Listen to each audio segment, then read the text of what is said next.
ବନ୍ଦୋଇ ଦେବ ଜଗନ୍ନାଥ କମଳା ଦେବୀର ସଙ୍ଗାତ ଲକ୍ଷ୍ମୀ ଦେବୀଙ୍କ ପ୍ରାଣନାହ ଶୋଭିତ ଶଙ୍ଖଚକ୍ର ବାହା ଖୁଦୁରୁକୁଣୀ ସଞ୍ଜରେ ପଲିଗାଁର କୁଆରୀ ଝିଅଙ୍କ କଣ୍ଠରୁ ଝଙ୍କୃତ ହେଉଥିବା ଏହି ଲାଳିତ୍ୟପୂର୍ଣ୍ଣ ମନୋଲୋଭା ସଙ୍ଗୀତର ମୂର୍ଚ୍ଛନା ସାରା ଗାଁକୁ ମତୁଆଲା କରେ।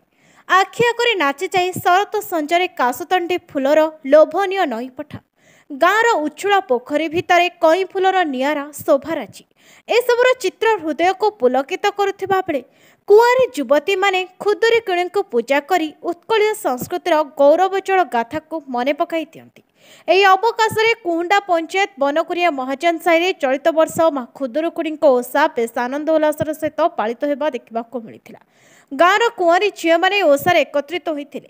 ଅନ୍ଧାର ରାତିରୁ ଫୁଲ ତୋଳିବା ଠାରୁ ମା ମଙ୍ଗଳାଙ୍କୁ ପୂଜାର୍ଚ୍ଚନା ପର୍ଯ୍ୟନ୍ତ ସବୁ କାର୍ଯ୍ୟ ରୀତିନୀତି ଅନୁଯାୟୀ ଆୟୋଜିତ ହୋଇଥିଲା।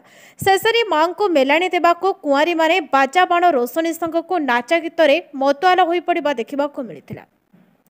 ମା ଖୁଦୁରୁକୁଣୀଙ୍କୁ ଏକ ଶୋଭାଯାତ୍ରାରେ ନଗର ପରିକ୍ରମା ପରେ ବିରୁପା ନଦୀରେ ବିସର୍ଜନ କରାଯାଇଥିଲା। ବନକୁରିଆ ଗାଁର ଏହି ଖୁଦୁରୁକୁଣୀ ଉତ୍ସବରେ ସାରା ଗାଁର କୁଆରୀ ଯୁବତୀମାନେ ଏକାଠି ହୋଇଥିବା ବେଳେ ଭଉଣୀମାନଙ୍କ ଖୁସିରେ ଭାଇମାନେ ମଧ୍ୟ ସାମିଲ ହୋଇ ଉତ୍ସବକୁ ନିଆରା ଢଙ୍ଗରେ ପାଳନ କରିଥିଲେ। ମହାଙ୍ଗାରୁ ଦିବାକର ରାଉତଙ୍କ ରିପୋର୍ଟ, ପ୍ରୟାଗ ଖବର।